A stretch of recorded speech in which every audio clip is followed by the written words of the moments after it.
Welcome to this week's episode of Entrepreneurial Impact with Dave Donaldson and myself, Joe Martin, your two co-hosts. And what I'm really excited about today is this one of the books that I think has transformed and given me a lot of insight into leadership and management is Kim Scott's Radical Candor. So promise we're not getting any type of advertising or support financially on this, but I had one of my mentors and coaches for a long time say I think one of the things that we struggle with in leadership and management is communication, right? I don't think there's anybody, you can go back to Jack Welch from GE talking about your number one job as the CEO is communication, and that when you think you've exhausted it, you've just scratched the surface. So what I bring up with this discussion on radical candor is that there's this whole hey, I want to be nice, but I also have to say something that's kind of fierce. And what ends up happening is we care about people, and sometimes our care for people overtakes the need to be direct, to give somebody feedback about something that can be life changing or to make them a better version of themselves. And then, but at the same token, if you don't care about people and you're trying to give fierce feedback, it comes off as just harassment, for lack of a better term. I think today's episode really harps on the idea that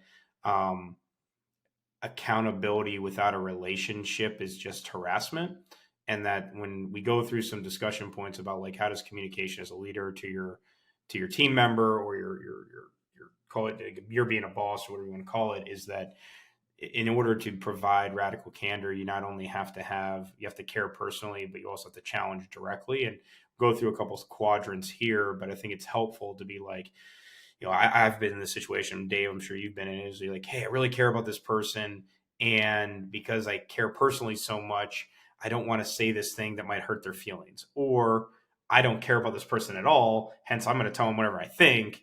And that actually is detrimental to the relationship. So both cases where you don't give feedback or you do give feedback can be detrimental to progress and hitting your goals. No, you bring up a really good point about that. And whether it's been through an interview or people that you talk to, and you say, "Hey, on a scale of 1 to 10, how honest can I be with you?" Right. So you're asking for permission to be radically candid. How much of that is actually true? Because I think people fool themselves in saying, "Yes, I want you to be direct and honest with me, so therefore I'm giving you permission." But do they really want that? Right? Because So I think there's or are they scared to say the alternative that I no, I'm not comfortable with that. So I think you go back to I think it was some sports coach said this, that um, the average person doesn't really want to hear feedback. They don't want to hear the truth. The good player wants to hear the truth, and the great player wants you to like not only tell them the truth, but also give them every critical feedback that they're not performing on, so they can become better, right? So I think Yeah. when you're talking about feedback, and this is where you go into challenge directly and care personally from Kim Scott's book, is that if you really care about the person, you have to give them feedback because you want them to be the best version of themselves. And what I mean by this is, let's use the analogy of going out to lunch or dinner, right? If I really care about whoever I'm dating or one of my best friends or whoever I'm out to dinner with, and I care about them, and they get lettuce stuck in their teeth, I care about them personally. But if I don't tell them, hey, you've got lettuce in your teeth, or you just walked out of the bathroom, you got toilet paper stuck to your shoe, because if I fear that they're going to take this feedback and be negative, then I'm not going to tell them, but I'm actually detrimental to who they are, because it's going to be embarrassing when they get caught in public with those things going on. So I think there's a fine line of, how do I care about you? And if I don't actually tell you the truth to make you better, I actually don't care about you. I'm actually doing the opposite. But relationships take time. If you meet somebody the first time and to whatever degree you're working with somebody where you find yourself in a situation to provide that type of feedback and accountability, how do you either A, just blanketly buy into that, or B, establish trust for those that aren't there yet, right? Because personality wise, you can take them through the process of trying to help identify who they are, right? But it's still very early in your relationship. Couldn't that relationship struggle? early Oh, this on. is a good one. This is a good one, and you're probably going to get a response from me that's not going to resonate with the majority of people, but that's what I'm I going know to how say to tee you is, up. It's okay. right? So here's my thought on that one. Going back to like excellence doesn't care about how I feel. It's because I'm so committed to the outcome or the performance or winning or whatever you want to call it that like I know for me, if someone that I have no relationship truly comes and says like you sucked at this or you're better than that or whatever it may be, personally because I'm so self-aware, I already know that I underperformed.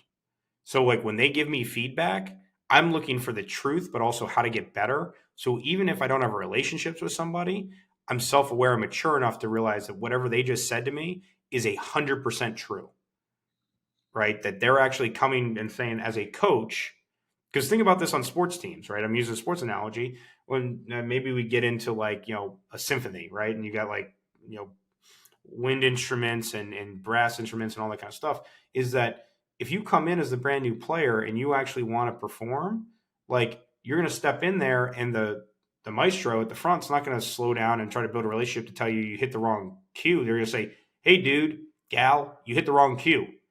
And if you're actually a competitive player, you're going to be like, "Yeah, you're right." Right? And I get that people need to be recognized in relationships and all that kind of stuff, but frankly, in the world, the world doesn't give out participation awards, right? So sometimes you don't have the luxury to build up the relationship. It's kind of like if you're in, I don't know, an airplane and it's going down, and there's a pilot that's hurt, and I might be in the driver's seat, and I got no idea what the hell I'm doing, so I got to listen to the pilot. I don't have the time to build a relationship with the pilot and how he delivers his bedside manner and how I fly this plane. So I think like part of it on when you talk to feedback, and this isn't even in Kim Scott's book, is that the part of feedback that makes feedback acceptable or even received well is actually not the person that delivers feedback. It's the person receiving it. The person receiving the feedback actually has to be self-aware enough that realizes that like not everybody's out to get me, but every piece of feedback you get, whether or not you like it and feel good about it, is irrelevant. You have to take the feedback and say, is this accurate? Taking my ego out of it, taking all that kind of stuff. Now, you're 100% right in long-term relationships. So when you're in business, say you want to go and be a business with somebody more than 5 years, you can't just have terrible bedside manner. That's not going to work. You have to have a relationship. So I think it's also it's contingent on the environment. But at the same point, if I start a relationship where I'm constantly coddling at the front end, the person's never going to actually understand that there's standards and there's performance and there's actually exclusivity at the top. And I think when winning is so amazing because winning owes you nothing, but it's also the best feeling in the world. So the Right. moment you win, it's fleeting because you got to start the whole thing over again.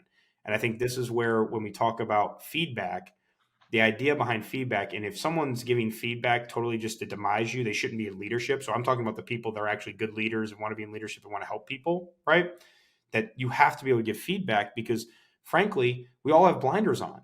So like things that I've done my entire life, I don't even know they're detrimental. I had somebody say to me, "Hey, look, Joe, I know you're trying your hardest on a Zoom call when I first started in a regional leadership position, and they said to me, "Hey, your tone kind of comes off as dismissive and condescending." I'm like, "Oh shoot! Like, thank you for telling me that. I had no idea." So, and the person that told me that, I didn't have any relationship with them, but I was like, they've got no reason to try to cut me down. And I had no idea that I was doing this certain thing on a speech. And I was like, "Oh, well, I'll just get rid of that then." So I just give you that live You're example welcome of for like, that, by the way.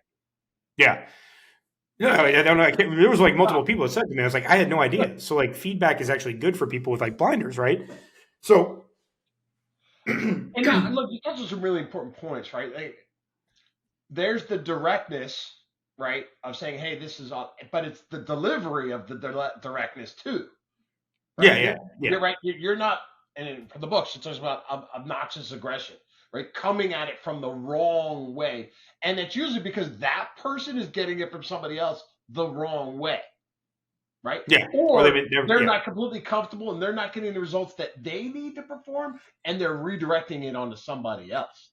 Yeah, they're totally displacing and they're taking it's kind of that whole idea that angry people hurt other people and it's usually not that, it's usually something else that's going on and they just kind of Mhm. just perpetuate the vicious cycle. So I think like for everybody listening, like we've framed up a couple different concepts of like, honestly, for feedback to work, it's got to be the recipient. 75% of feedback working is the recipient. So if you're a leader, a lot of the times you have to teach your people what feedback really is, why you're doing it, what your intent is, and how they need to receive it. And you might even have to have them read some books on their own, so they have self-discovery processes, right? So in any organization, part of it is you got to get your people that you're leading self-aware enough to realize their strengths or weaknesses, where they want to go, what they want to develop, and a part of that is the leadership development of people. And then the second part is you have to have it's the word I'm looking for, but it'd be a reputation that precedes you. Now, sometimes when you're starting off, you got to form that and do all that kind of stuff. But at some point, you're going to have a reputation of like, what do people say about you when you're not in the room, about your leadership styles, your impact, your development of people, your legacy, right? So at some point, once people know what your come from is, going back to your point, Dave, is that like people have to know what your intents are. And if you have track record or you have other people telling your story, they know that, okay, then this leader's got a really good intent. So like, I'm not going to question the intent when they give me feedback. And then the great leader is going to figure out ways to deliver that in a way that's receptive to their person. And what I would say is that sometimes people worry about their delivery. And honestly, there's sometimes that you just need to say it and just be like, look, no one else is going to say it to you, but I'm going to say it to you because I care. And one of the signs that you care is that people say stuff that might be controversial or other people wouldn't say because they feel I don't want to hurt the person's feelings, or I don't know if that's my place or whatnot. But like, you know what? I'm not saying this piece of feedback to hurt you because I get nothing out of it. It's literally for you to be aware of it. And that's my gift to you. If you want to like unleash that gift, then great. If not, so be it. It is what it is.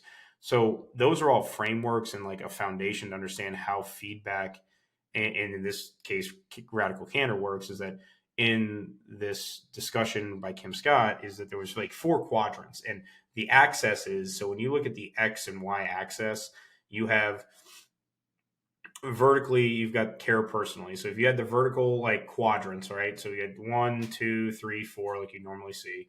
Your vertical quadrant is care personally, and your horizontal quadrant or horizontal line is challenge directly. So radical candor is best delivered when you're in, I care so much about this person and I'm going to challenge directly, right? That you're basically my come from, my intent is high because I care about you as an individual, and I'm also going to challenge directly, meaning there's a lot of times that people are passive aggressive or they hint at something or they leave it ambiguous, right? That the goal of the leader is to make sure your message is concise, short, direct, and there is no interpretation on it, right? That like I know from my work that the biggest challenge I have is someone says, I didn't understand, I didn't know, they didn't tell me, whatever it may be. I don't know why this is like a constant thing inside of leadership. Like if you're a leader, you've got outcomes, you've got deliveries, you've got things you got to get done. Why are you being ambiguous? Like, are you basically saying, hey, I want you to make a decision, but I'm not going to make a decision because if I make a decision and I'm wrong, my report to you is going to blame it on me. So in order to avoid that, I'm going to be ambiguous. That doesn't make it, like, now we're just playing the circle game. So my point is challenge directly. So if you see something happen, feedback is best when it immediately happens, right? So think about most of us that are in sales, you've done scripting. Well, if I'm in a script off with Dave and he knows me, he's probably not going to push me as hard as I need to be. But if I'm in a script off with a live client, I'm going to get live feedback. So it's actually, if you think about direct feedback, it's saying, hey, Dave, you're my supervisor. I want you to listen on this call that I'm going to make to Susie. And I'm going to make this call, this cold call or whatever it is to Susie. And as soon as I hang up with Susie, I either got Susie's appointment or I didn't. When I hang up, the best type of leadership with radical candor is that when I get off, Dave, you flat out say, great three, these are the great 3 things you did on the call. Here's the 2 things that kind of sucked. Here's how you make them better. And now as the team member, I know exactly where I stand. I know I was great at this thing. I could improve on this thing. And you gave me feedback within 30 seconds of me doing the call.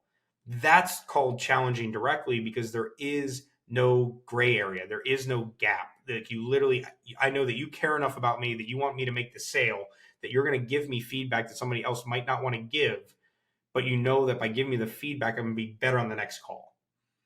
That's radical candor.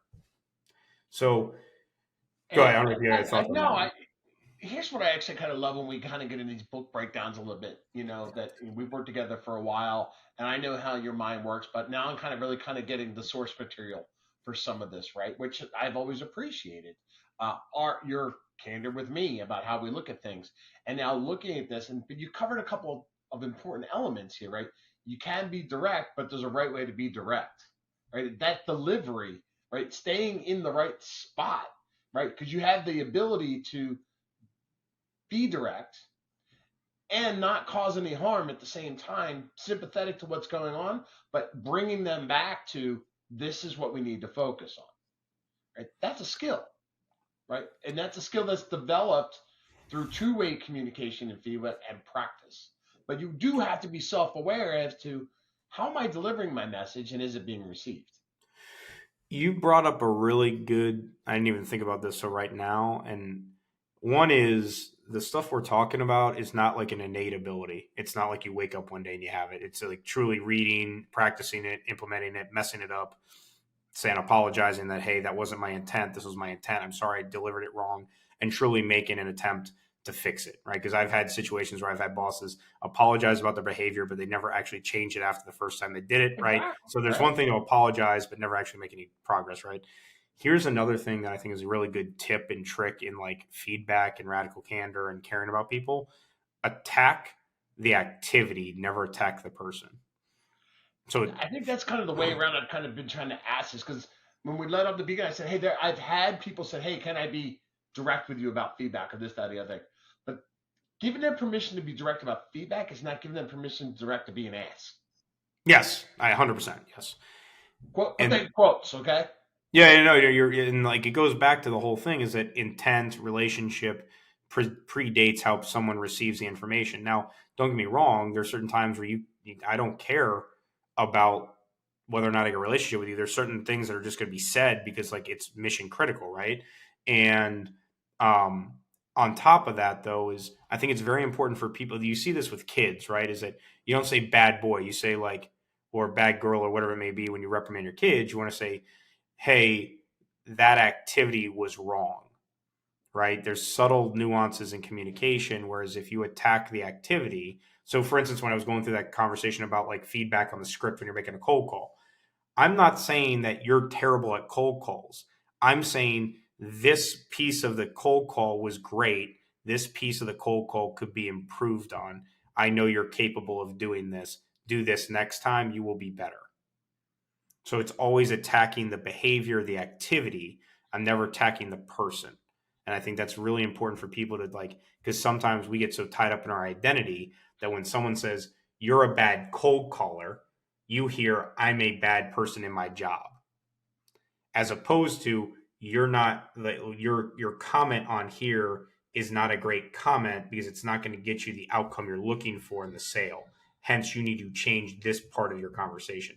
So when you separate the person to the activity, you actually get better results because now you've named the thing that needs to improve, as opposed to saying you Dave Donaldson are not a good cold caller. No, I guarantee you I could teach Dave Donaldson how to be a great cold caller.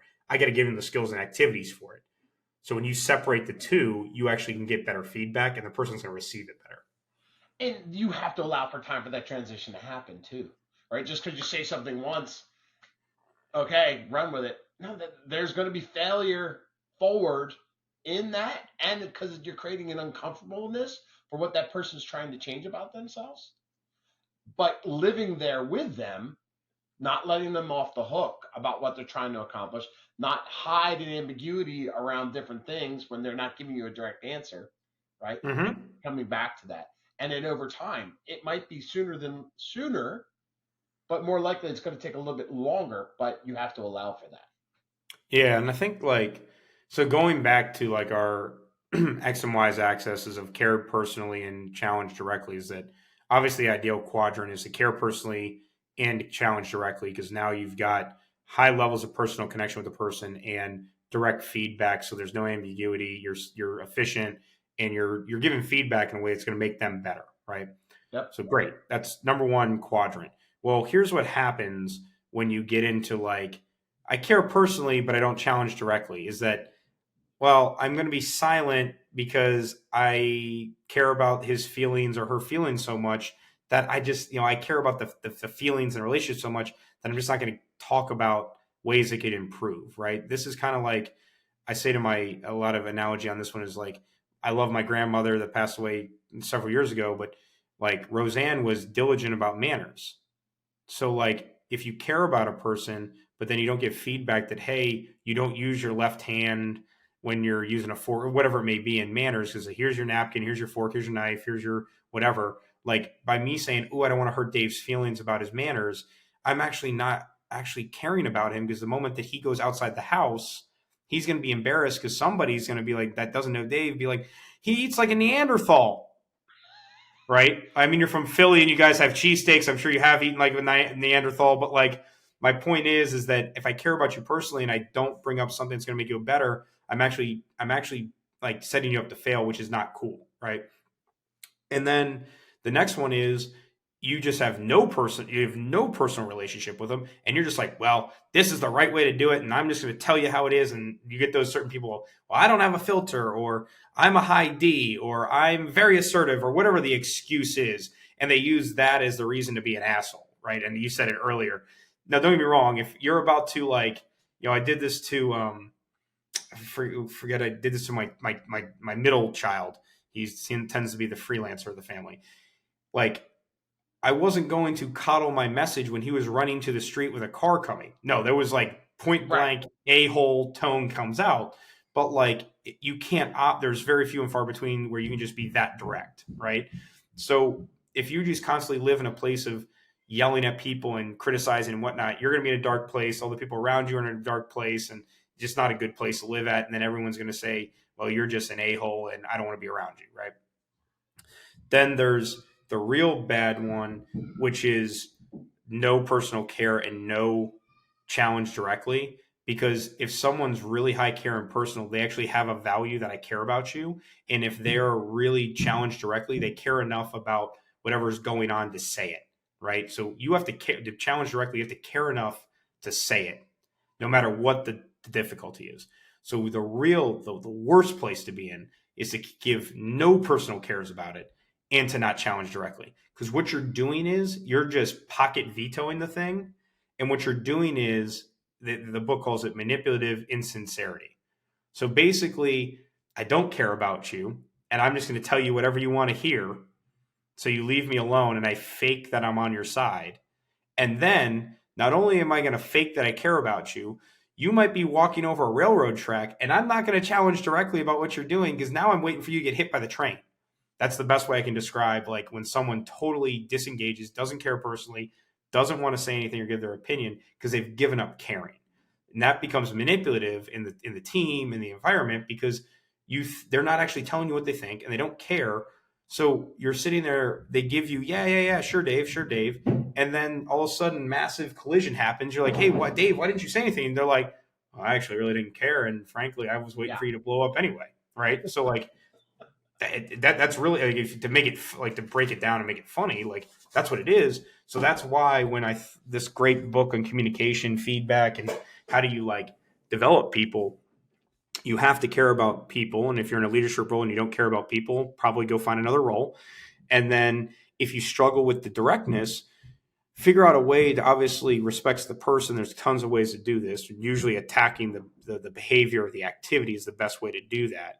But do it in a way so the person understands the reason I'm giving you feedback on here, because when you correct this, this is the skill set you get, this is the opportunities you get, this is who you become.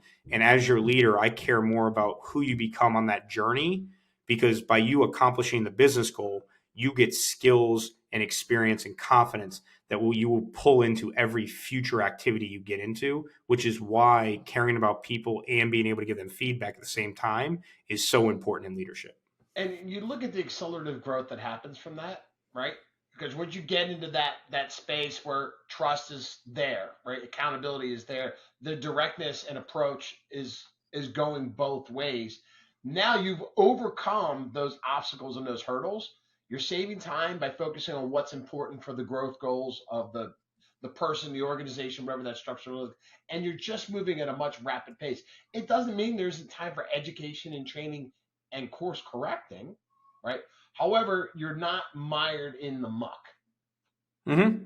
Yeah. So, I think this was a really good conversation just on communication, feedback, and leadership and development, a whole lot of different areas of leadership that I've really enjoyed. And it's been a journey of mine because I've not been perfect at it, but I've had a lot of great mentors and people that are willing to go on that journey. So, want to say, hey, thank you for tuning into this week's episode of Entrepreneurial Impact. Before we tune off here, give us a follow, give us a like on the podcast, not only on Spotify and Apple, and also follow us on Instagram. Both of them you can see. I've got my handle is jmartin561, and Dave, I think yours is what, Triple D? What do you got for social media handles these days?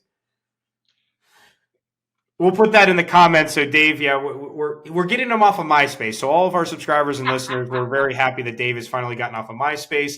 Yeah, and so there's that. But anyway, thank you for tuning in this week. Really appreciate your following, and tune in next week to Entrepreneurial Impact. We'll even have more content for you.